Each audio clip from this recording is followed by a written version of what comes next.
How's it going, everybody? It's Pilot Flame, and we are back with another FPL video. And today we're going to be looking at my Game Week 35 plus team sheet or lineup, however you like to call it. It's basically the players that I'm going to be putting out on the field.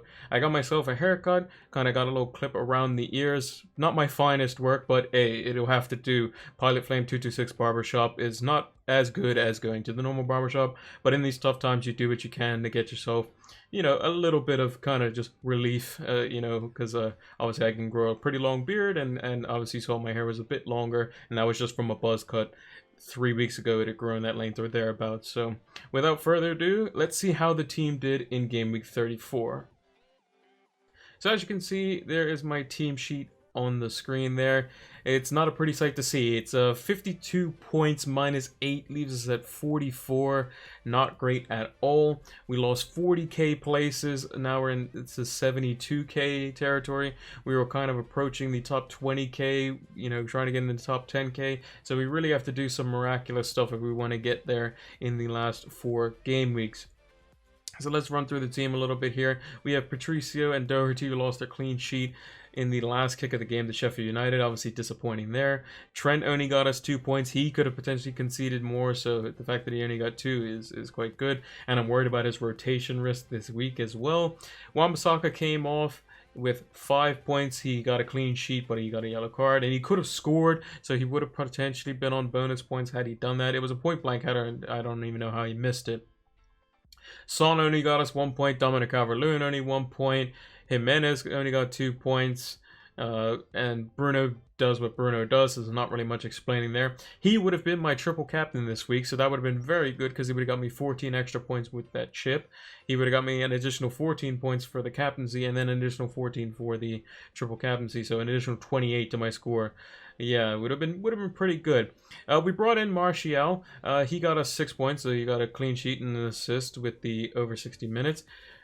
But I sold him for Pogba, who ended up scoring and getting bonus points. But I think that's not really too much of a concern. In the long run, I feel that Martial will obviously outscore Pogba just because he's just the number 9, and that just makes the most sense. And then to the 2 Man City assets, which we took a hit for. We brought in Kevin De Bruyne. He got an assist and a bonus point with a clean sheet, getting us 14 points with the captaincy. And we sold him for Mohamed Salah, who got 18, which obviously isn't fantastic. And then Foden, he got 3 points. That's not terrible. Obviously, could have potentially scored, looked promising. But we sold him for Richarlison, who also scored. So everything kind of went downhill. The one saving grace that I had this week was that Nketiah didn't come off my bench with a -2. When I saw Son on the bench with the United game still to go at the start of the Spurs game, I was a bit worried that Son might not come on for whatever reason, and then Nketiah comes off and off the bench, and I get a -2 even more, and that would just be my luck, wouldn't it? But yeah, that would be quite unfortunate. However, we do move on. We have made some transfers, which you'll see in the team sheet, and you'll see who makes way for that. So without further ado, let's check out the game week 35 team sheet. So starting off in defense and the bench as well, we have a squad value of 103.5 million with 0.7 in the bank. A couple of our players did rise since we've had them. We still have Patricio in goal. We still have Doherty. I think the defense for Wolves is still going to be solid, even though they did concede late to Sheffield United, who, all things considered, potentially deserved that goal. And Wolves just attack-wise hasn't been up to standard. We have Trent Alexander-Arnold in there playing Burnley at home. He's not going anywhere for the time being, although I do expect him to be rested, which is why we obviously have Lascelles in there as a direct, obviously, substitution. He may come on instead of, one of the younger players that could be rotated into the team. Obviously, Robertson and Mane on the left side got benched by Klopp, so maybe it's the right side's turn with Salah and Trent this week. We'll have to see.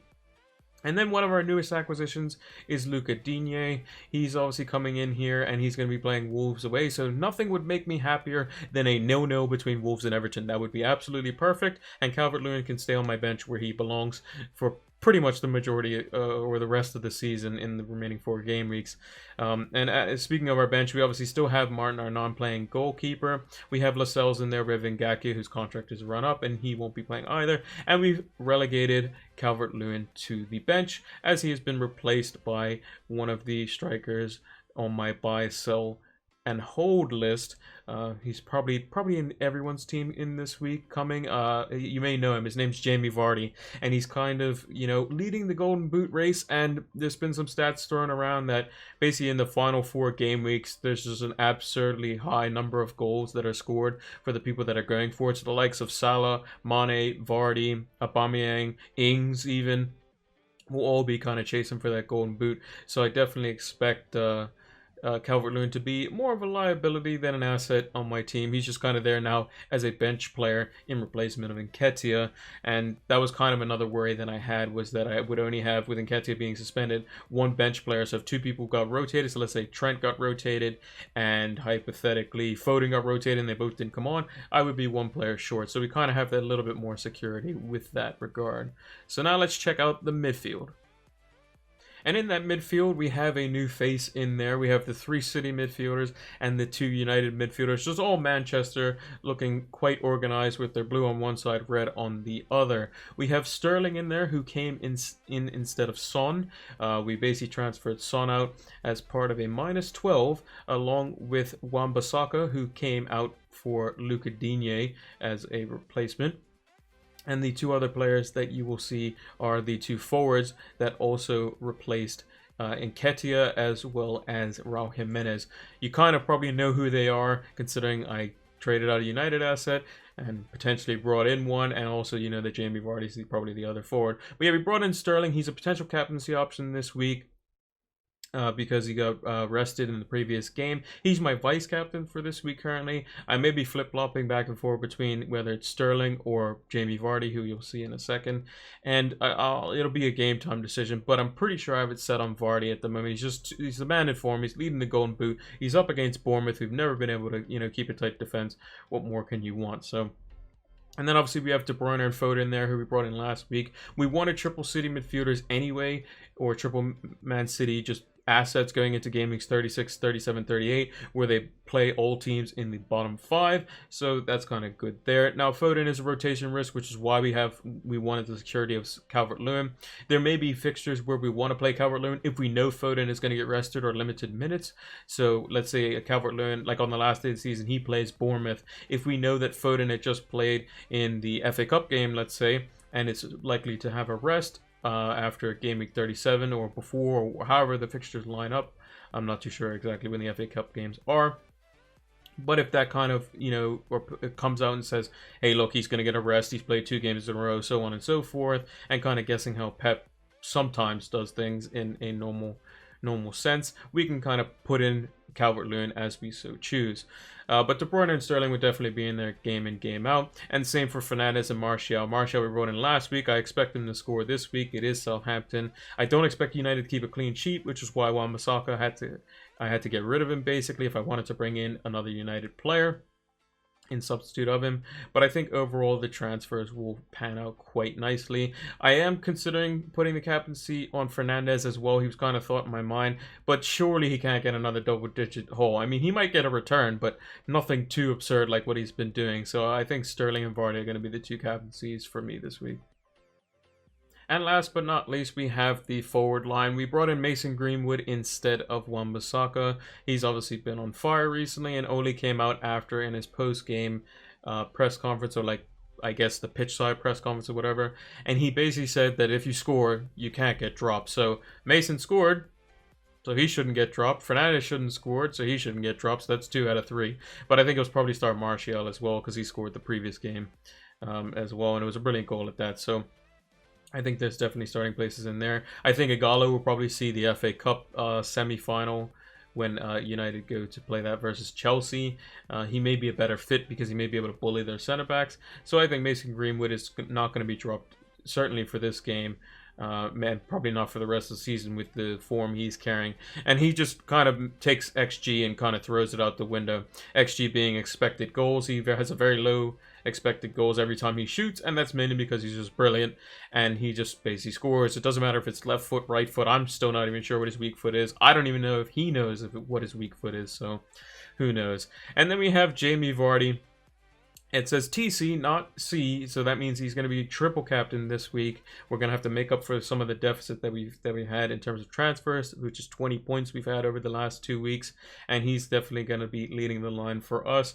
I think this is something where some people are probably considering Vardy, but maybe they're thinking, oh, well, Bournemouth was quite good versus Spurs, but Spurs were awful. If anyone watched the game, Spurs didn't. I think they didn't even have a shot on target, so I definitely think that Vardy will be one to go for there. And even with the likes of Madison or whoever that is out, I still think Vardy will find ways to score, and I can see him getting a pretty nice haul and worthy of the triple captaincy chip this week. So overall, looking at the transfers, basically the decision was take out Raul Jimenez, Nketiah, who's suspended. Raul Jimenez obviously blanked in 3 game weeks, Nketiah getting a red card in their game versus Leicester. Son, who had just come off the bench and basically had 1 shot in 45 minutes, which is terrible, and Spurs' attack is terrible. And Wan-Bissaka, who's got me 3 clean sheets in 4 since I've had him. One of those clean sheets, obviously, with the yellow card in last game week versus Villa. You know, those are coming. They're coming out, and we're bringing in the likes of Sterling, Vardy, Greenwood, and Digne, who I all think are very good picks going forward. I can even see myself keeping Vardy next week as well when he plays Sheffield United. I don't see myself having to make a transfer, so the hit is kind of making up for the fact that I can go into Game Week 37 with 2 transfers to potentially, you know, change anything for injury. But what I may end up doing is just taking the likes of Vardy out, or maybe I take out Calvert-Lewin and somebody, maybe Doherty or somebody like that, free up a little bit extra cash, get a better defender than Doherty in the last 2 fixtures, because Doherty does play Chelsea on the final game of the season, and then we can potentially bring in Ings for the last 2 game weeks, and we can have it like a cheaper defender back there, or whatever defense it may be. I'll have to kind of take a look at it. And then on the last game week, you know, we might be looking to bring in Richarlison potentially, as Everton do play Bournemouth. It won't be for one of our City assets, obviously, so it'll kind of have to be, you know, maybe some changes there. Maybe we free up some money to get rid of Foden, and we bring in the likes of Jesus instead of Vardy or something like that. We sell Vardy for Jesus, and then sell Foden for Richarlison if we have the funds available. But again, we'll have to kind of see how it plays out. But yeah, that's the team sheet there, and hopefully Jamie Vardy comes through with the captain's armband, the triple captain's armband on him, and gets a lot of points this game week. And that's going to do it for the lineup this week in Game Week 35. Plus, make sure to leave a comment down below as to who you're looking to transfer in. Maybe you're on a free hit as well. Make sure to check out my video if you haven't done so already on that. We're also going to be doing another free hit video over the weekend, as well as a bench boost, as I think those are probably the last 2 times to really use those chips. The bench boost is going to be more of a players I think that could do well, or you might be looking to have on your bench boost. And I may have like a mock bench boost team that if I could ideally put one in, I would have that. And then for the free hit, it's just going to be a simple lineup where we kind of go through who I think is going to be good for that game week. Make sure to leave a like on the video if you enjoyed it as well. Make sure to subscribe to the channel if you are new, and make sure to turn those notification bells on if you want to get the content as soon as it is readily available. Also, make sure to give us a follow over on Twitter and Twitch. It's PilotFlame226, as you can see down below my cam here. We obviously have the green screen going. I have to change the lighting a little bit. You may have noticed that from the video that I did before. It's basically because I have my window open during the day, and at nighttime I don't obviously have that light coming in, so I kind of have to make a little bit of changes, but we'll definitely have it consistent all the way through going into next week. Hopefully Monday I'm going to look at some different accessories to help with the lighting. Also, like I said, we have Twitter and Twitch, so we did a game week discussion stream today. We'll probably be doing one on Monday. I don't know if it's going to be before or after the United game, but I'll make sure to post the time when I go to post my free hit and bench boost videos as a pinned comment, and I'll also leave a tweet out as well for that, and that's going to be over on Twitch. We're either going to be doing it at around midday EST or thereabouts, or it's going to be after the Manchester United game in the evening. So that's going to do it. Thanks for watching, and until the next one, take care.